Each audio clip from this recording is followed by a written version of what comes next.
Continuons à passer en revue les égarements les plus courants dans la pratique de la méditation. Mieux vaut être averti pour les éviter, non? Cette vidéo est le dernier épisode d'une série de 4 sur le sujet. Le premier épisode a montré que la méditation n'est ni une relaxation, ni une bulle de calme, ni une recherche de vide mental, ni une pratique de bien-être, ni une recherche de self-control, ni un calcul, un projet, ni une quête d'éveil, ni une forme de développement personnel. Le deuxième épisode, qu'elle n'est ni une expansion de conscience, ni un trip, ni une quête de pouvoirs extraordinaires, ni un retrait égoïste du monde. Le troisième épisode, qu'elle n'est ni une introspection, ni une sorte de psychothérapie. Voyons pour finir, dans cet épisode, qu'elle n'est ni une pratique religieuse, ni un loisir.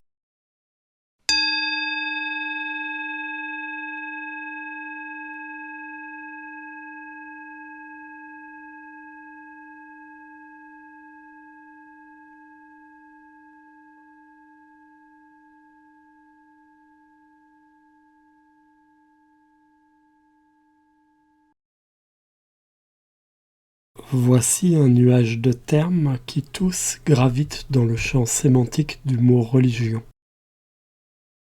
En attendant une vidéo à venir autour de la question « Le bouddhisme est-il une religion ?», laquelle vidéo explorera plus systématiquement divers sous-ensembles de ce nuage de termes, examinons déjà ici 3 de ces sous-ensembles.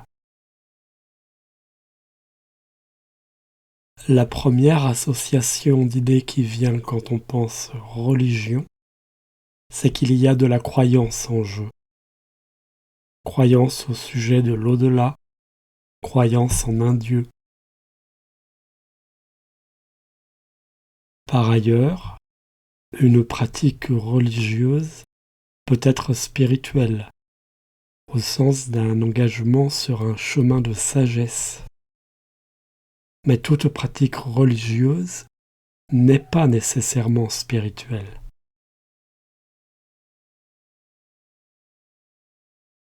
Examinons différents cas de figure pour clarifier la différence entre religieux et spirituel, les deux se recoupant sans se superposer.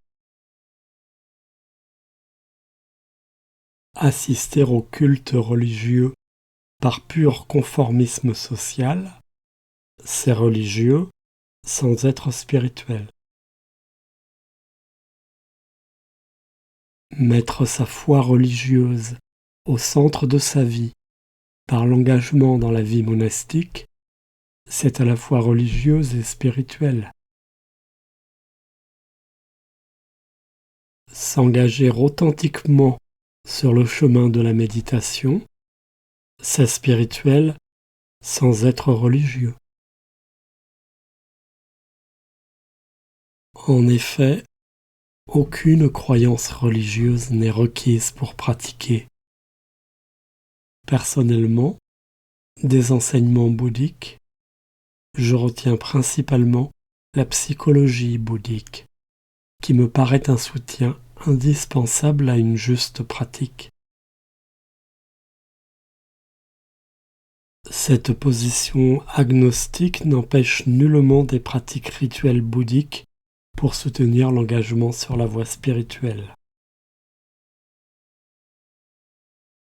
Par contre, pratiquer la méditation dans un monastère de bouddhisme tibétain. Tous les moines ne la pratiquent pas, loin de là. Beaucoup se contentent de l'étude des textes et de la perpétuation des rituels. Pratiquer ainsi c'est le faire dans un contexte qui inclut l'adoption de croyances religieuses sur l'origine du monde et sur la transmigration. Méditer dans un contexte de croyances bouddhiques sur l'au-delà, c'est à la fois religieuse et spirituel. En matière de croyances religieuses, 3 positions sont possibles. Par exemple, à la question « Existe-t-il un au-delà ?», le croyant, qui croit en Dieu, répond oui. L'athée, qui nie l'existence de Dieu, autrement dit qui croit en l'inexistence de Dieu, répond non. Enfin, l'agnostique, plus prudent, laisse lui la question ouverte, ne croyant ni en l'existence, ni en l'inexistence de Dieu. Pour lui, la question, en tant qu'elle est métaphysique, reste sans réponse.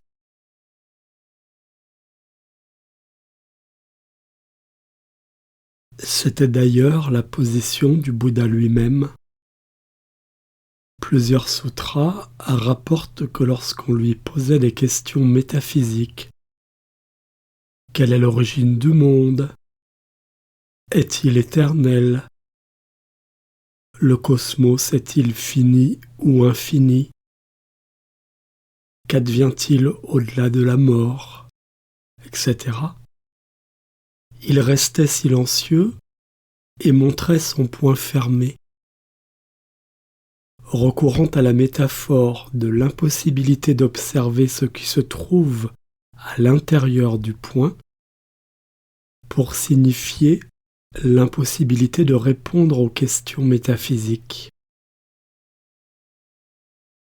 Et il ajoutait que son enseignement, sa proposition d'observer tout ce qui traverse notre corps-esprit, étaient eux, au contraire, comme sa paume ouverte, à savoir que là, l'observation y est possible, donc que l'on peut, par sa propre expérimentation, y obtenir des réponses.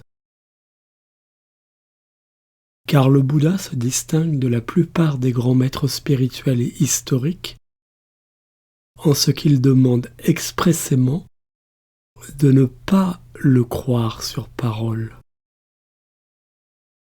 Charge à ceux qui suivent sa voie de vérifier par eux-mêmes ses dires. Dans le bouddhisme expliqué aux Occidentaux, Jean-Pierre Schnetzler écrit: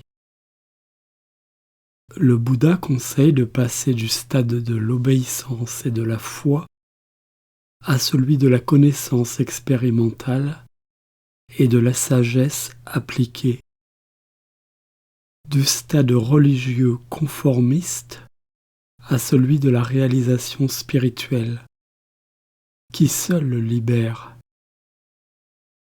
Il faut reconnaître cependant que la confiance et la foi jouent un rôle utile au début pour conforter le pratiquant. Quand on suit la voie du milieu, il n'y a pas lieu de se révolter contre elles. Simplement, de les transformer progressivement en connaissances vécues et appliquées.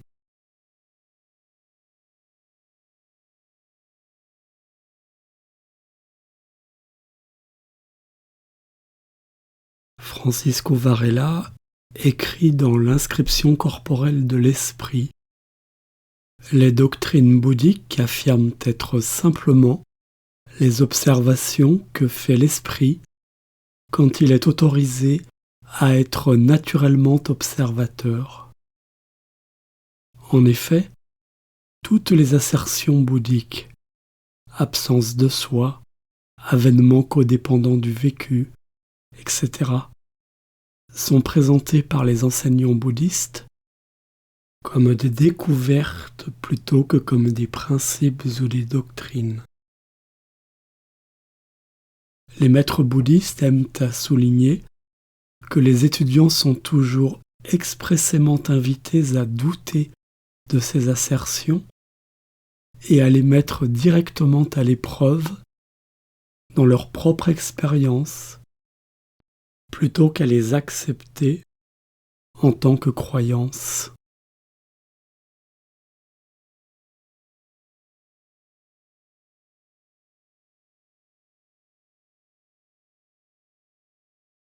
Dans Méditer pour les nuls, Fabrice Midal écrit: la méditation consiste en l'exploration fine de notre propre esprit, la compréhension de nos manières d'agir, de penser, de réagir. Elle ne repose que sur des éléments profondément logiques et rationnels, qui ne relèvent nullement de la croyance ou du dogme. La méditation est une attitude plus scientifique que religieuse. Selon Francisco Varela, méditer demande d'observer son expérience en la questionnant, sans rien accepter a priori. Il s'agit, en ce sens, d'une véritable démarche scientifique, car le propre de la science est de pouvoir être questionné rationnellement.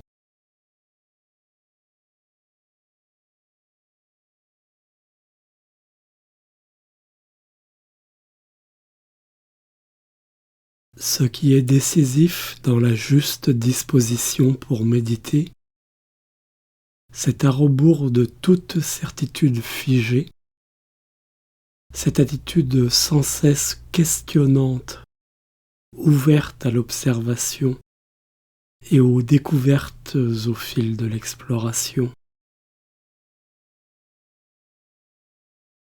Remarquons pour conclure que le bouddhisme est une religion non théiste, c'est-à-dire sans Dieu créateur. Et donc que quel que soit votre positionnement vis-à-vis du religieux, croyante, athée ou agnostique, vous êtes bienvenu dans la pratique de la méditation.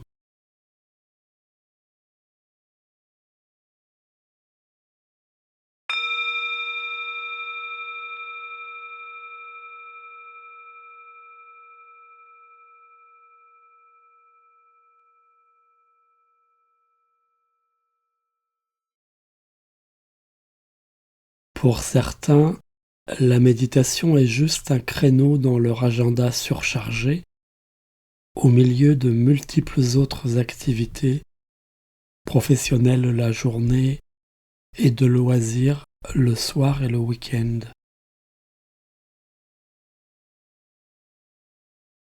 Rien n'est pire que de pratiquer la méditation comme un passe-temps pour tuer le temps. C'est passer complètement à côté du sens d'une discipline qui a le potentiel de nous faire vivre pleinement chaque instant.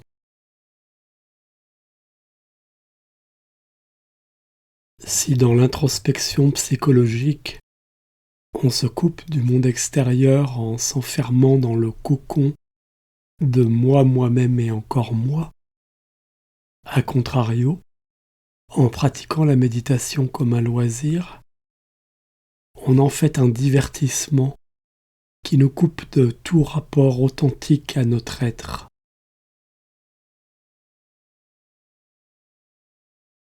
Le créneau de notre emploi du temps consacré à la pratique formelle sur le coussin, le tabouret de méditation ou assis dans la nature n'est en fait qu'un entraînement, si possible quotidien, au retour à la présence et à l'ouverture.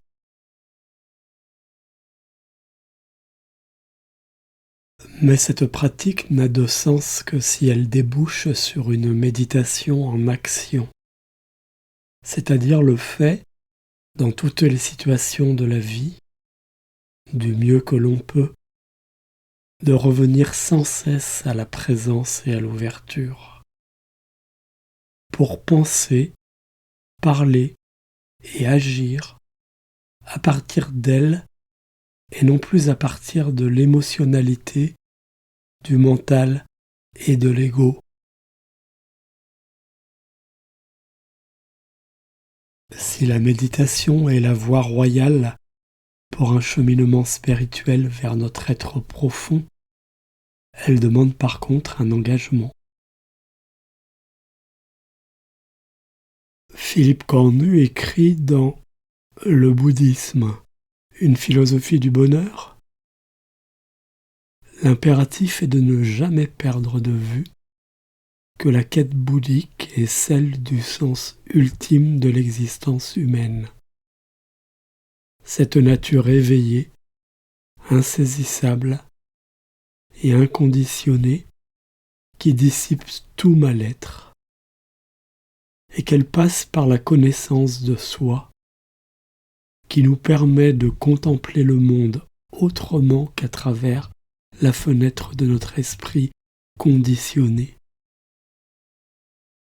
Or, le cheminement spirituel qui permet une telle transformation libératrice n'est pas une simple promenade d'agrément, mais un engagement profond et sincère à l'égard de soi-même et d'autrui.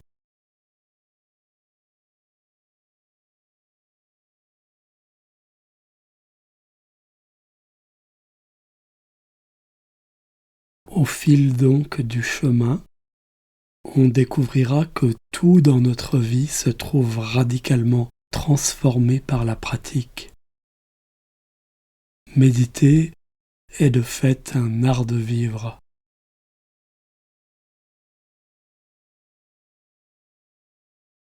Sur tout chemin spirituel authentique, on a vu que toutes les pratiques religieuses ne sont pas nécessairement spirituelles. La carapace égotique tombe au profit du souci de l'autre et les qualités de cœur se développent. Dans Faire de sa vulnérabilité une force, Pema Chodron écrit: Le bodhicitta, le cœur éveillé, commence par le désir de se libérer de tout ce qui nous empêche d'aider les autres. Quand nous le recevrons, l'éveil, nous serons pleinement éveillés à notre nature la plus profonde, fondamentalement ouverts de cœur et d'esprit, disponibles pour les autres. Quand nous sommes réellement en contact avec le désir d'aider les autres, et quand notre vie s'engage en ce sens, nous pouvons nous considérer comme les plus heureux sur Terre.